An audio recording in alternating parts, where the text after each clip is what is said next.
Hello friends, welcome back to my channel নীলিমার small garden. কেমন আছো? আশা করি তোমরা ভালো আছো। দেখো, আজকের ভিডিওতে থাকছে আমার জবা গাছের টবের মধ্যে অন্যান্য গাছ আছে, যেমন দোপাটি গাছ, আরও অনেক রকমের লতা পাতা রয়েছে, সেগুলো পরিষ্কার করব এবং দোপাটি গাছ থেকে বীজ তুলে নেব। দেখো, বীজগুলো তুলে নিচ্ছি, সংগ্রহ করে রাখবো। এবং সবার শেষে থাকছে আমার একটি গন্ধরাজ গাছ আছে, মানে বড় সাইজের গন্ধরাজ, পদ্ম ফুলের মতন দেখতে অনেকটি, খুব সুন্দর গন্ধ আর খুব সুন্দর বড় বড় হয়। সেই গাছটিতে প্রতি বছরে প্রচুর প্রচুর ফুল পায়। সেই গাছের ডালপালাগুলো একটু ছেটে নিচ্ছি। তো সেইগুলো সেই কাটাই যে ডালগুলো, সেগুলো আমি ফেলে দেবো না। সেইগুলো যেহেতু আমি বাপের বাড়ি যাবো 2 দিন পরে, তো সেই বাপের বাড়ির জন্য আমি জলে ভিজিয়ে রেখে দেবো। সেই ডালগুলোকে আমি নিয়ে যেয়ে বাপের বাড়ির মাটিতে আমি পুঁতে দেবো। তো চলো প্রথম থেকে দেখতে থাকো। দেখো, দোপাটি গাছের ডালগুলোকে আমি একটা একটা করে ভেঙে নিচ্ছি।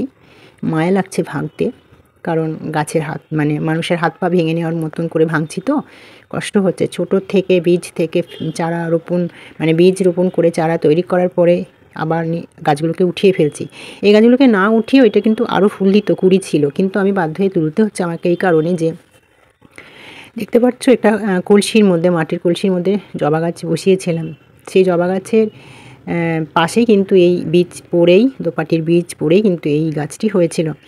তো এই গাছটি হওয়ার পরে দেখছি যে, যেহেতু মাটির কলসিটা পাতলা, তো শিকড়ের চাপে এবং দুটো গাছের শিকড়ের চাপে মানে লোড নিতে পারছে না, এতটা শিকড় হয়ে গেছে। আর কলসি কিন্তু এক সাইড দিয়ে চিড় ধরেছে, মানে ফেটে যাওয়ার মতন। আর সবথেকে বড় কথা হলো, মানে ক্ষতি হচ্ছে। ক্ষতি বলতে এই একটি, দেখো ফুলগুলো কিন্তু সাইজে ছোট হয়ে গেছে, যার ফলে কী হচ্ছে কি, এই একটি গাছে একটি জবা গাছ ভালো, কিন্তু সেই জবা গাছের গোড়ায় যদি আরও অন্যান্য গাছ থাকে, সেসব গাছগুলোতে, যেমন এই যে দোপাটি গাছে প্রচুর ভিটামিন পেয়েছে, মানে জবা গাছের খাদ্যটা বেশিরভাগই কিন্তু দোপাটি গাছ নিয়ে নিয়েছে।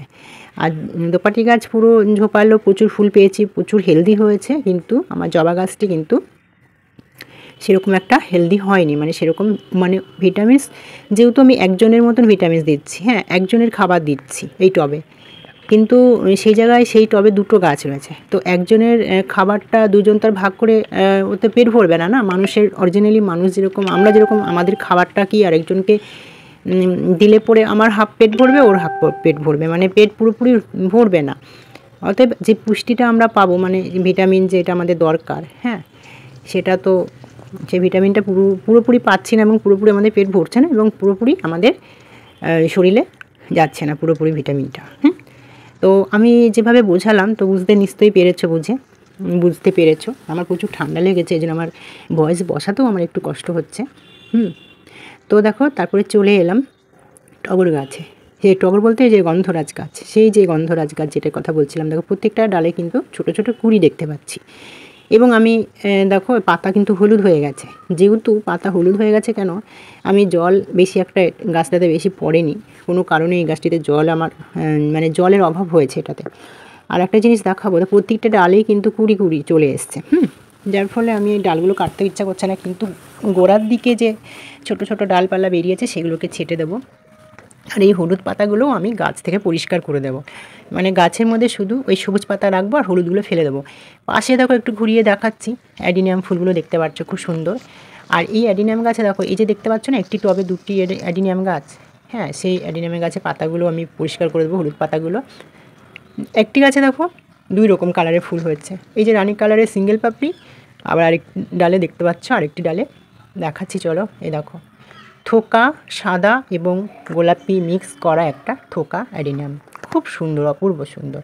একটি গাছে 2টো ফুল হয়েছে, আরও 2-3টে ডাল আছে, জানি না ওগুলোতে কী ফুটবে। আর এটাতে প্লেন সাদা, হালকা গোলাপি আছে সাদার মধ্যে। আর দেখো এটাও, মানে এখানে আমার বাগানে অ্যাডিনিয়াম ফুল মানে প্রচুর ফুটছে।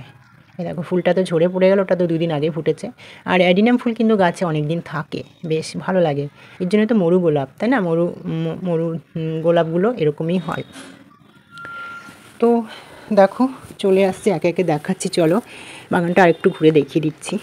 এই ফুলটা তো দেখতে পাচ্ছ। আর দেখো প্লাস্টিক আরেকটা অ্যাডিনিয়াম দেখাচ্ছি, দেখো নিচের দিকে ঝুলে গেছে। এই ফুলটি দেখো কত সুন্দর, পুরো ছড়িয়ে গেছে, ফুলটি বড়, আরও অনেক কুঁড়ি আছে। এই ছোটো ছাদে যেটুকু পারি করি, আরও খুব ইচ্ছা করে কিন্তু ছাদের জন্য পারি না। আর দেখো কুড়ি কিন্তু আছে গাছে। দেখো আর একটা জিনিস বুঝতে পারছো, প্লাস্টিক ছাদে দিয়েছি বলে, টাঙিয়ে দিয়েছি বলে এই কুড়িগুলো কিন্তু এখনও আছে। হ্যাঁ, তো এই যদি না দিতাম এগুলো টাঙিয়ে, তাহলে কিন্তু কুড়িগুলো সব শেষ হয়ে যেত। দেখো প্রত্যেকটি গাছে কিন্তু কুড়ি হয়েছে। এই কুড়িগুলো আজকে আমি দেখতে পাচ্ছি, কিন্তু এরপরে যদি প্লাস্টিক না থাকতো আমি দেখতে পারতাম না। এই যে যেরকম এই কুড়িটাকে ফেলে দিয়েছে, দেখতে পাচ্ছ ছিঁড়ে কত সুন্দর ফুল হতো এটাতে।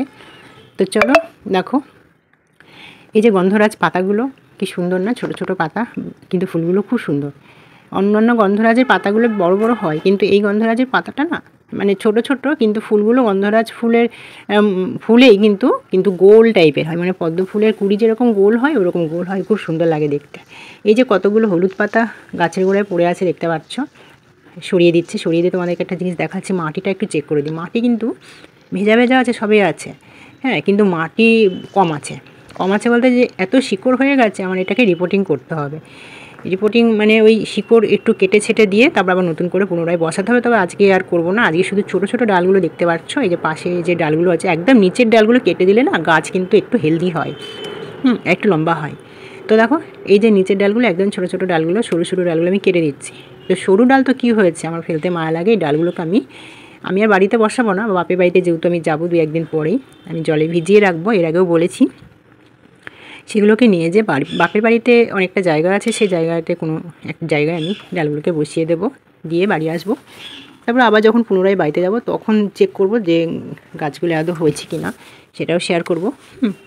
তো দেখো আমি ছোটো ছোটো ডালগুলো কেটে নিয়েছি, পরিষ্কার করে নিয়েছি। এবার এই গাছে যতগুলো হলুদ হলুদ পাতা আছে সব কটা এক একে ছাড়িয়ে নেব, নিয়ে পুরো ছাদটাকে ঝাড় দিয়ে পরিষ্কার করে নেব।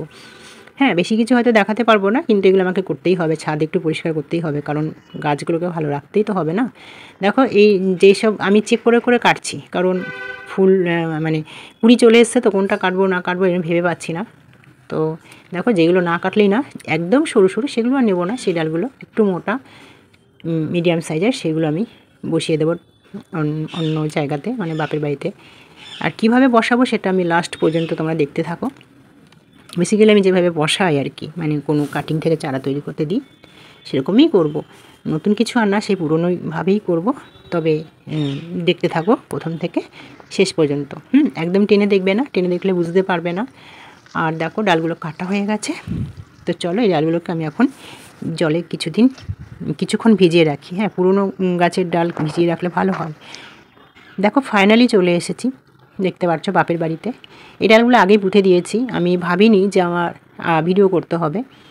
তো দেখো হলুদ নিয়ে নিয়েছি, 2-1টা ডাল কিন্তু পোতা হয়েছিল না, তো দেখো সেগুলো দিয়েই শেয়ার করছি কিভাবে আমি কাটিং থেকে চারা তৈরি করছি।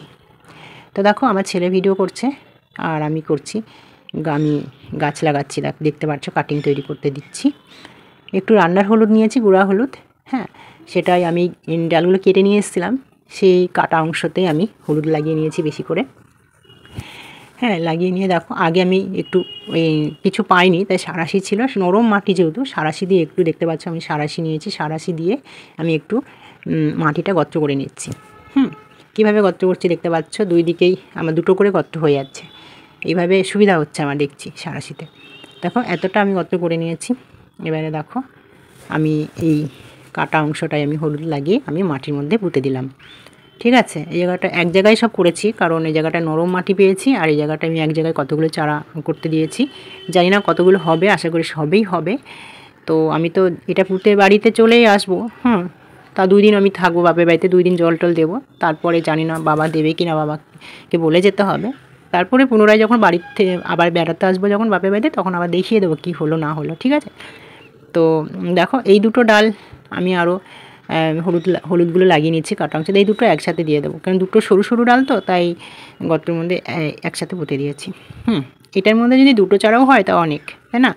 তো দেখো আমি কিভাবে কাটিং থেকে, মানে মাঠের মধ্যে মানে জমির মধ্যে কাটিং থেকে চারা তৈরি করতে দিই, জমিতে বলো টবে বলো সব জায়গাতেই আমি কিন্তু একই পদ্ধতি ইউজ করি, ঠিক আছে। এবার দেখো প্রত্যেকটি ডাল পোতা হয়ে গেছে, এবার আমি একটু জল দিয়ে দেবো। এই জল অল্প জল নিয়েছি, যেহেতু মাটি ভেজা, বেশি দরকার নেই, একটু গায়ে গাছের পাতাগুলোতে আমি দিয়ে দিচ্ছি এবং মাটিতে ভিজিয়ে দেবো, ঠিক আছে। মাটি দিয়ে ভিজিয়ে দিচ্ছি, দেখতে পাচ্ছ। তো ফ্রেন্ডস আমার আজকের ভিডিওটি কেমন লাগলো অবশ্যই কমেন্টে জানিও, ঠিক আছে।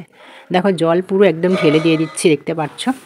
এখানে অনেকটা পাতা পড়ে আছে, অনেক পাতা পড়ে আছে, আর পাতার জন্য বোঝা যাচ্ছে না, কাছ থেকে দেখাচ্ছি দেখো। তো ফ্রেন্ডস, আজকের ভিডিওটি কেমন লাগলো অবশ্যই কমেন্টে জানিও। ভালো লাগলে একটা লাইক করে দিও আর বন্ধুদের সাথে শেয়ার করো। আর তোমরা খুব খুব ভালো থেকো। ওকে, চলো, বাই বাই।